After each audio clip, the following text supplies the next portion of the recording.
So I was doing a bunch of general tank maintenance today in my office, and I was cleaning the front pane glass of this tank when I decided something was definitely up. I know that I've cleaned the front pane glass of this tank a bunch of times, and the fish didn't really seem to care whatsoever, but sure enough, I looked down and I knew something was different. If you guys remember, I've been trying to breed these fish for a couple weeks now, and to be honest with you, I just sort of gave up, and I was even starting to dabble in putting this female somewhere else.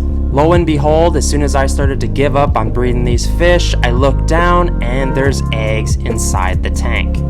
It's funny because breeders will tell you as soon as you give up on breeding a fish, that's when it's going to happen, and that's exactly what happened in my case. So here we have it, guys. The fish have laid eggs.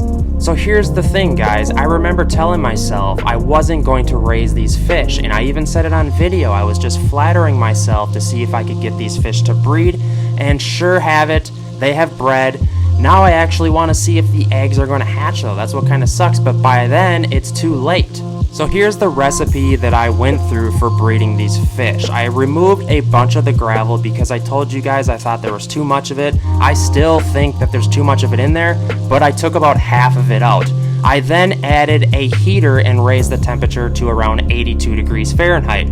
I noticed no changes within a couple weeks, so I took it out just because it seemed like kind of wasted electricity since I'm heating the room to 80 degrees Fahrenheit already. I also played with different water temperatures while doing water changes. You know, when you do a water change, the new water that you add in, you can change the temperature of it. I tried having colder water go in. I tried bumping up the water temperature by like 2 degrees.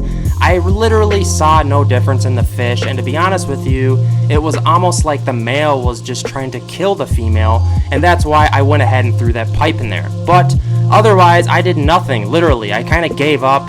As you can see here, the flower horn is still doing amazing. All the fish here in my office are doing great. I couldn't be happier right now. There is some weird stuff going on in our media right now, but I'm kind of just trying to stay clear of it and just kind of hang out with my fish, sort of say. The Oscar, as you can see, is still super dark. I threw a bunch of the African bushfish in this tank. I need to do a deep cleansing on this tank. I'm thinking about removing all the floating plants in that tank. Also, I rescaped this tank a little bit up top there. Let's turn off these lights just to kind of give you guys a better view of the tanks that are on this side wall.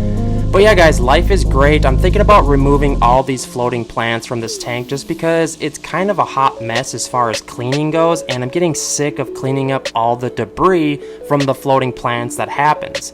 And I think it's just inevitable for cichlids to kind of just destroy these roots. It looks really cool, but without having mechanical filtration like hang-on-the-backs hanging in my tanks, they just get super, super messy, and I may just get rid of them. So hit me up if you're local, if you're wanting some floating plants. Alright guys, the tanks are doing great here. Let's flip the cam and I'll do some chatting and talk about some more stuff. Whoop, whoop. So I have effectively bred red devil cichlids. The question is now, should I keep the red devils and raise them? Or what should I do? You guys have to hit up the comment section. To be honest with you, I don't really know if I have the space to be raising red devils right now without the shop up and running. And I know this is kind of just a side project. It's not very smart of me to be dabbling with things like this because, but still, this is real life. And I understand fish keepers, this is what happens. You want to raise fish and you don't have a breeding setup or what have you, but can the average person still raise fish? I'm blabbing. Should I raise the fish? Do you think the parents will raise the fry for them, or essentially take care of them, or do I have to remove them?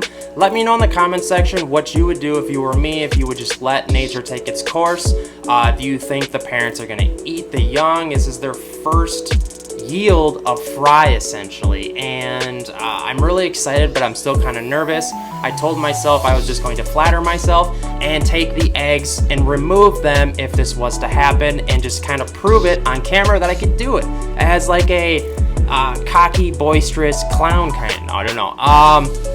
Let me know guys in the comment section. I need your help honestly on this one.